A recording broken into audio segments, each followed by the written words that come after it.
map here for Dark Souls Shield 101. Or Shield Souls. Or Shield Science.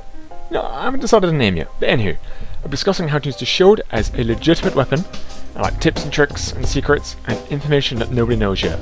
Increasing attack speed and what determines it, armor frames and like how to abuse them, what determines your stability bonus, because you know the more stable is the better, tips and tricks, some little secrets and such.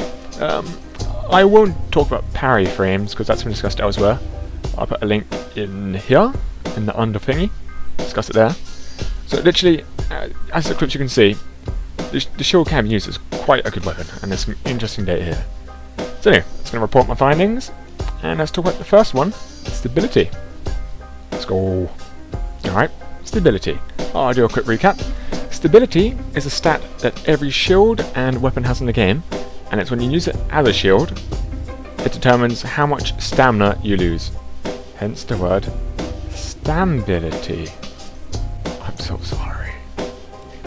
Anyways, the cool thing is, when you two-handed shield, when you block you lose less stamina, so therefore you've magically, scientifically, wizardy got more stability. So, how much more stability have you gotten? What percentage better is it? Well, I sat down, I did the maths, and I think I got the sums pretty much accurate. Kinda. It'll do, you test it yourself. Anyway, so how do you work this out? How do you work out the difference? Well, it's pretty bloomin' simple. Just get two shields, two-hand one of the shields, the other one just use like normal. Find a big tough enemy who takes away lots of your stamina. Now you need to find two shields in this way whose stamina loss is almost literally the same. So the two-handed shield has to be equivalent to the one-handed blocking. From there, look at each one's stability value and extrapolate equivalent destructive subtraction fraction, and we can work out the difference and get a percentage increase. So, how am I going to test this? First off, you need a big enemy that does loads of damage, so you lose a lot of stamina, so it's easier to see. And I have chosen the Sentinels and Analondo. They only have 3 attacks, but I'm only be testing against 2 of them. One is Giant Shield Smash, as you can see. The second one is their double swing of their big old pulled majiggies. So, after testing this with a bunch of different shields, I found 2 which are roughly equivalent. The first is the Heater Shield, which is the default shield with the Warrior, I think. And the second one, surprisingly, is actually the Giant Shield, the same one you see these Sentinels using against the character. Alright, now let's see the combat data.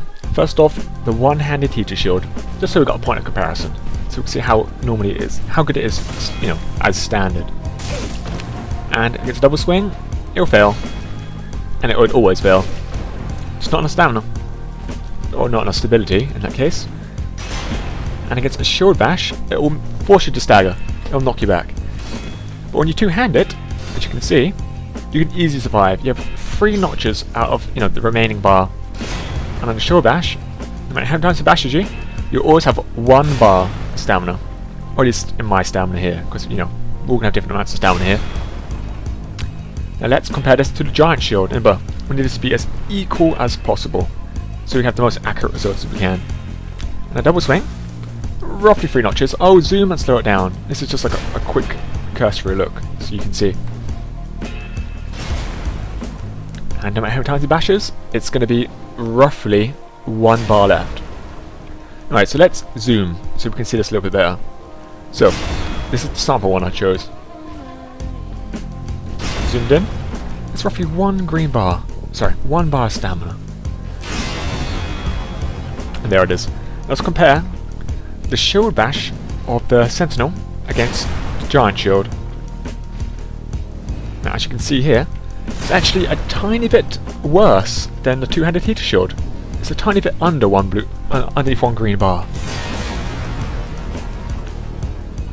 So they're almost equivalent. So let's check this out against the double-handed swing. That's roughly 3 notches, but let's zoom in. Let's see that again. And the slow-mo.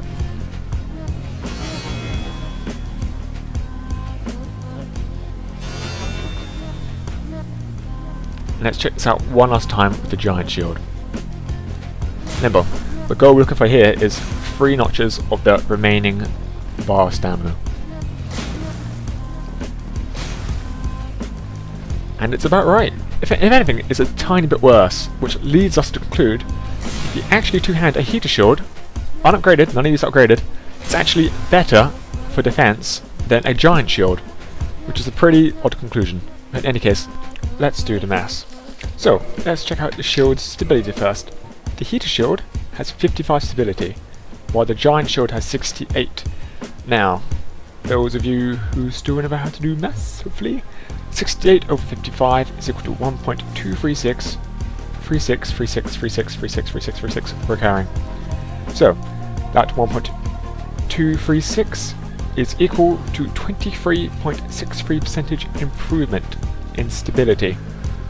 So, the any shield you equip, you're getting 23.63 more stability, but that does not equal a 23.63 reduction in stamina loss, because the relationship between stamina and stability is unknown. But as you can see, I'll show you the giant shield two-handed, and it's more than clearly the relationship is not so simple. What is the relationship? Nobody knows. I'll test it out in a week or two, or a month, whatever. So, if you were to express this data, this is what it looks like. You know, it's pretty simple. You're just timesing each one by this certain amount, and that data expressed on a shield looks like this. It's pretty crazy. Also, you might remember that I mentioned that the two-handed heater shield is actually slightly better than a giant shield. Well, I think I have a very simple explanation to why this is. 23.3636363636 etc. is actually a pretty odd number. But if we were to assume that you're just increasing it by 25%, 25% added on to 55 actually equals 68.75. That would explain the tiny discrepancy between the two numbers.